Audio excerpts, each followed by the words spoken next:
Contract account question number second P117. Lal and company obtain a contract for building a factory for rupees 10 lakh. Building operation started on 1st of April 2012 and the end of March 2014. They received from the party a sum of rupees 3.9 lakhs, being 75% of the amount due to survivor certificate, मतलब work certify. तो contract start कब हुआ था? 1 अप्रैल 2012 को. देखिए work certified जहां पर आता है तो वहां पर हमको ये समझना है कि ये contract with in 1 accounting year में फिनिश नहीं हुआ. तो उस केस में अकाउंटिंग स्टैंडर्ड 7 की जो प्रोविजन है किस तरह से एक कॉन्ट्रैक्टर अपना प्रॉफिट रिकॉर्ड करता है वो प्रोसीजर हमें यहाँ पर अप्लाई करना. तो 1 अप्रैल 2012 को कॉन्ट्रैक्ट स्टार्ट हुआ. मार्च 2014 तक क्या हुआ? कॉन्ट्रैक्टर को कॉन्ट्रैक्टी से 3,90,000 रुपए का अमाउंट मिल गया था. तो ये 3,90,000 क्या है? ये जो हमने भी यहाँ पर क्वेश्चन को पढ़ा है उसके बाद में जो की पॉइंट हम यहाँ से बाहर निकालते हैं. तो कैश रिसीव्ड का अमाउंट हमें दिया हुआ है.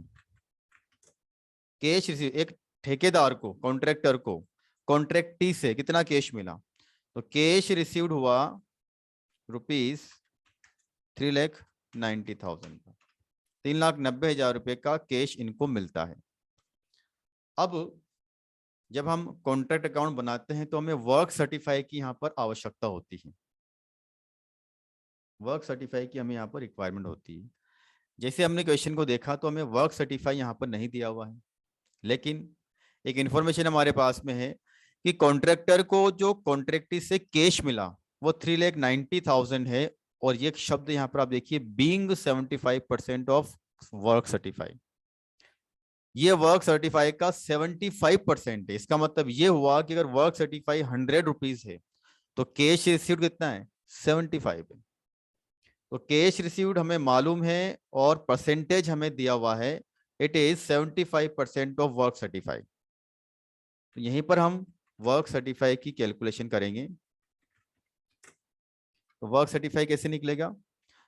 देखिए ये जो 3,90,000 का अमाउंट है ये कैश रिसीव्ड का अमाउंट है. और कैश रिसीव्ड कितना है? ये 75% है. किसका? वर्क सर्टिफाई का. मीनिंग मैंने आपको बता दिया यदि वर्क सर्टिफाई 100 है तो कैश रिसीव्ड 75 है. ठीक है. चलिए अब इसकी हेल्प से हम वर्क सर्टिफाई का अमाउंट कैलकुलेट करेंगे. तो वर्क सर्टिफाई का मतलब जितना सर्टिफिकेट मिल चुका है किसी इंजीनियर के द्वारा किसी सर्वेयर के द्वारा, ये हमारा आता है. तो आप कैलकुलेशन करिए. रुपीज 3,90,000 इंटू 100/75 रुपीज 5,20,000 5,20,000 रुपए. ये हमारा अमाउंट आता है वर्क सर्टिफाइड. ठीक है. चलिए आगे देखते हैं. अब जब ये कॉन्ट्रैक्ट स्टार्ट हुआ और उस समय तक कितने एक्सपेंडिचर किए जा चुके हैं तो देखिए store issued, store in hand, wages paid, plant issued, उसके बाद overhead, direct expenses, cost of work done but not certified. ये जो 12,000 रुपए का अमाउंट आपको दिख रहा है इसको हम क्या बोलते हैं यहाँ पर? Work uncertified. तो एक और इंफॉर्मेशन हमारी यहाँ पर आती है वर्क अनसर्टिफाइड. ठीक है. Work uncertified. इसके पहले जो क्वेश्चन हमने किया था उसमें वर्क सर्टिफाइड को लेकर के हमारे पास अनसर्टिफाइड को लेकर के हमारे पास कोई इंफॉर्मेशन नहीं थी, लेकिन यहाँ पर इंफॉर्मेशन है. तो सबसे पहले हमने क्या किया? वर्क सर्टिफाइड और वर्क अनसर्टिफाइड का अमाउंट कैलकुलेट कर लिया. ठीक है. अब आगे plant to be depreciated at the rate 10%. You are required to prepare an account showing profit and loss on contract as on 31st of March 2014. चलिए start करते हैं. देखिए सबसे पहले आप देखिए पहला एक्सपेंडिचर क्या? स्टोर. स्टोर का मतलब होता है मटेरियल इशूड. मटेरियल इशूड जो कॉन्ट्रैक्ट यहाँ पर हम कर रहे हैं कंप्लीट बिल्डिंग फैक्ट्री बन रही है. तो जब फैक्ट्री को बनाया गया 1 अप्रैल 2012 से इसकी स्टार्टिंग हो रही है, मार्च 2014 को हमको यहाँ पर इसकी अकाउंटिंग करनी है और कॉन्ट्रैक्ट अभी भी कंप्लीट नहीं हुआ है। तो कितनी मटेरियल को इशू किया गया था? 2 लाख रुपए। तो देखिए टू मटेरियल इशूड ₹2 लाख, मैं इसको यहाँ पर हाईलाइट कर रहा हूँ, ₹2 लाख। ठीक है, पर्टिकुलर इस बिल्डिंग को बनाने के लिए कॉन्ट्रैक्टर ने ₹2 लाख की वैल्यू वाली मटेरियल को इशू किया। कितना मटेरियल बच गया? तो जैसे मैंने आपको पहले भी बताया था, material purchase and material at site या मटेरियल इन हैंड, ये 2 से लेके 3 टर्म्स हमको यहाँ पर देखनी होती है। तो 2 लाख रुपए की मटेरियल को इशू किया गया था इस बिल्डिंग को बनाने के लिए, उसमें से कितनी मटेरियल बच गई? देखिए उसको बोलते हैं मटेरियल इन हैंड या स्टोर इन हैंड या मटेरियल एट साइट। 10,000। देखिए बाई मटेरियल इन हैंड या मटेरियल एट साइट। तो सबसे पहले हमने किसका अकाउंटिंग किया इसमें? यहाँ पर सबसे पहले हमने अकाउंटिंग किया मटेरियल का। तो इसको हम 2 तरह से यहाँ पर दिखा सकते हैं। यदि हम चाहें तो कॉन्ट्रैक्ट अकाउंट के अंदर,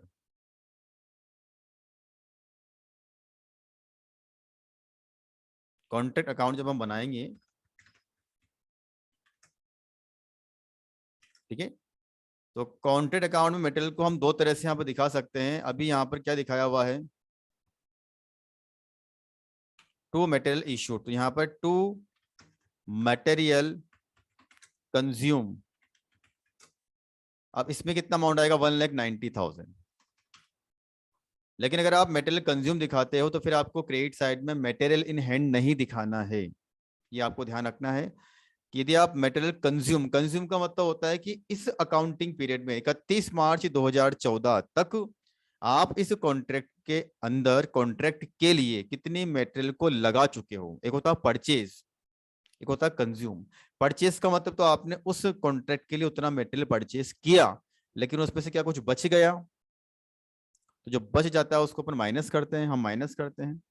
तो मटेरियल को आप 2 तरह से यहाँ दिखा सकते हो। डेबिट साइड में अगर आप दिखाते हो टू मटेरियल परचेज या टू मटेरियल इशूड, तो फिर क्रेडिट साइड में आपको दिखाना होगा मटेरियल एट साइट या मटेरियल इन हैंड। ठीक है, चलिए सेकंड पॉइंट, सेकंड नंबर का जो एक्सपेंडिचर है वो है वेजेज को लेकर।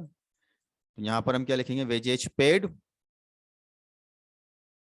डेबिट साइड में second expenditure to wages paid कितना है? 1,80,000 रुपए की वेजेज का पेमेंट किया इस कॉन्ट्रैक्ट के ऊपर। उसके बाद आप देखिए प्लांट को लेकर क्या इन्फॉर्मेशन। तो मैंने आपको जैसे कहा था, प्लांट को 2 तरह से रिकॉर्ड करना होता है। यदि आप चाहें तो डायरेक्टली प्लांट का डेप्रिसिएशन डेबिट साइड में लिख सकते हैं, तो टू प्लांट डेप्रिसिएशन।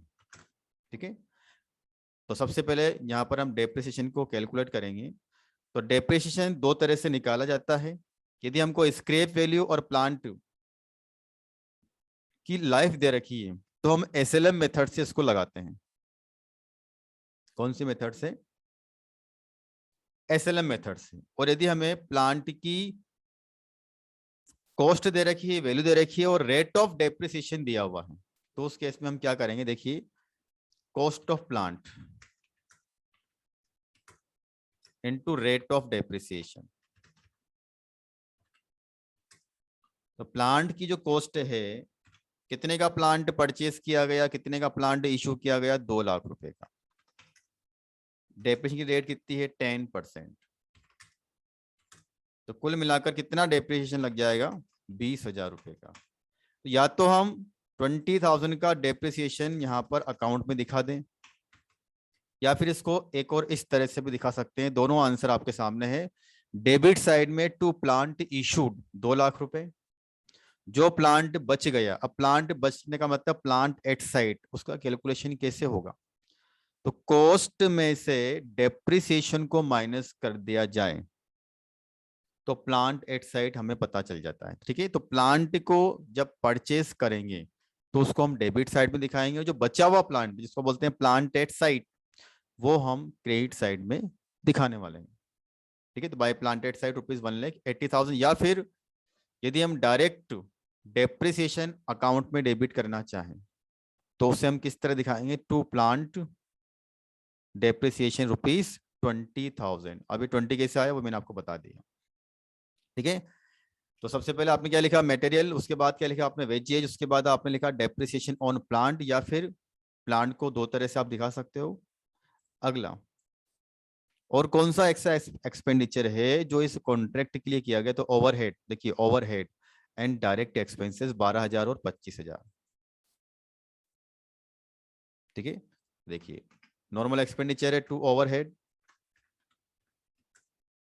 12,000, ठीक है, और टू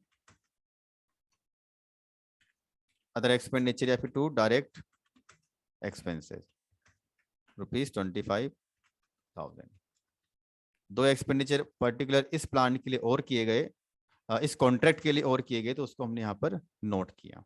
ठीक है, चलिए, तो ये तो हो गया एक्सपेंडिचर को डेबिट करना। अब अगला जो कैलकुलेशन होता है, देखिए यहाँ पर मटेरियल इन हैंड और प्लांट एट साइड, ये दोनों हमें लिखने की आवश्यकता नहीं है, क्योंकि हमने मटेरियल कंजम्पशन का अमाउंट लिखा है और प्लांट का डेप्रिसिएशन डेबिट किया है।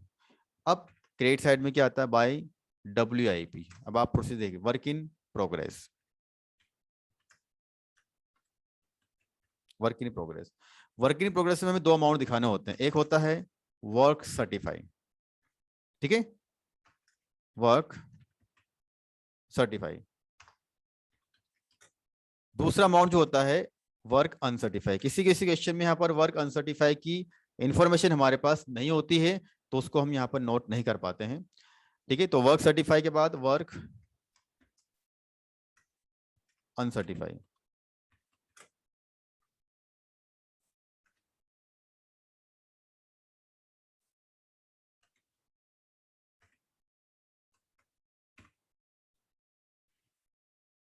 अनसर्टिफाइड,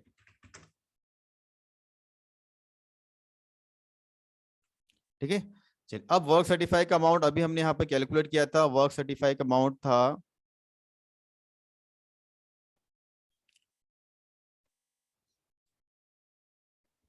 वर्क सर्टिफाई का अमाउंट हमारा आया था इसमें 5,20,000। तो वर्क सर्टिफाई का अमाउंट कितना लिखेंगे हम यहाँ पर 520। वर्क अनसर्टिफाई, वर्क अनसर्टिफाई हमें क्वेश्चन में दिया हुआ है और वो है 12,000 रुपए का, तो 12,000 रुपये आपने यहाँ पे लिख दिए। ये आपका कॉन्ट्रैक्ट अकाउंट एक तरह से कंप्लीट है, लेकिन अभी एक स्टेप इसकी कंप्लीट हुई है। अब जस्ट इसके बाद में हमें यहाँ पर बैलेंसिंग फिगर में निकालना है टू नोशनल प्रॉफिट। अब इसको टू प्रॉफिट क्यों नहीं बोला, क्योंकि अभी कॉन्ट्रैक्ट पूरा नहीं हुआ है। ठीक है, अभी कॉन्ट्रैक्ट रनिंग है, चल रहा है। टू नोशनल प्रॉफिट कैसे निकालेंगे, क्रेडिट साइड के टोटल हमने लगाया, एक बार लाके देखते हैं। तो क्रेडिट साइड टोटल आ रहा 520 प्लस 12,000, 532, 5,32,000। ठीक है, 5,32,000 रुपये टोटल आ रहा है। और डेबिट साइड का टोटल कम आ रहा है, तो क्रेडिट साइड के टोटल में से डेबिट साइड के टोटल को माइनस करेंगे। तो माइनस करिए, 532 में से आप माइनस करोगे 190, 180, 20, 12,000, 25,000। तो 532 में से आपने कुल मिलाकर के 427 को माइनस किया, तो नोशनल प्रॉफिट आता है, बैलेंस फिगर आएगा, ध्यान रखिए ये बैलेंस फिगर है, मैं लिख देता हूं कितना आता है, 1,05,000 रुपये। अब आप समझिए, यदि ये कॉन्ट्रैक्ट कंप्लीट हो जाता तो क्या यहां पर नोशनल प्रॉफिट आता, नहीं, फिर यहां पर आता टू P&L अकाउंट, ठीक है, और बाई वर्क इन प्रोग्रेस नहीं आता, बाई कॉन्ट्रैक्टी अकाउंट आता। लेकिन ये कॉन्ट्रैक्ट अभी कंप्लीट नहीं हुआ है, कैसे मालूम चलता है, यदि वर्क सर्टिफाई की इंफॉर्मेशन हमारे पास में है, इसका मतलब वर्क अभी कंप्लीट नहीं हुआ है। ठीक है, तो ये हमारा इसमें ये टोटल हो गया।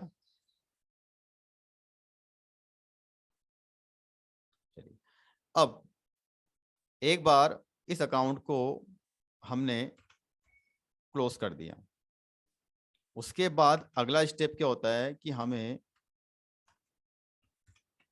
ये जो नोशनल प्रॉफिट है, इस नोशनल प्रॉफिट को मतलब below the line above the line part 1 में से ट्रांसफर करना है पार्ट 2 में, तो बाई नोशनल प्रॉफिट। ठीक है,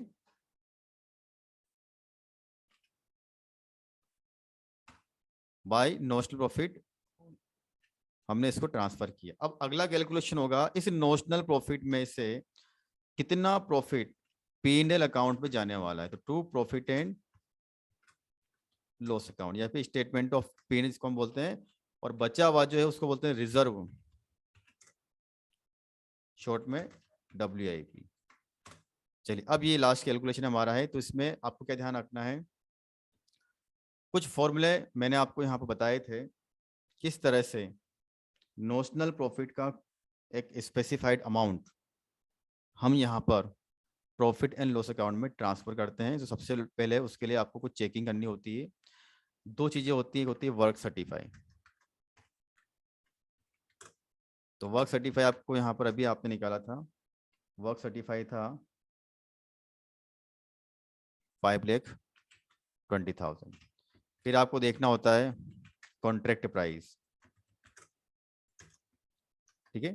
तो कॉन्ट्रैक्ट प्राइस हम देखते हैं कितनी आपको दे रखी है, 10 लाख रुपए।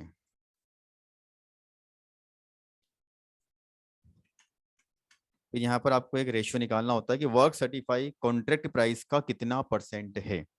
तो परसेंट में आपको निकाल के बता रहा हूँ, percentage of work certify on contract price कैसे निकालते हैं, देखिए 5,20,000 अपॉन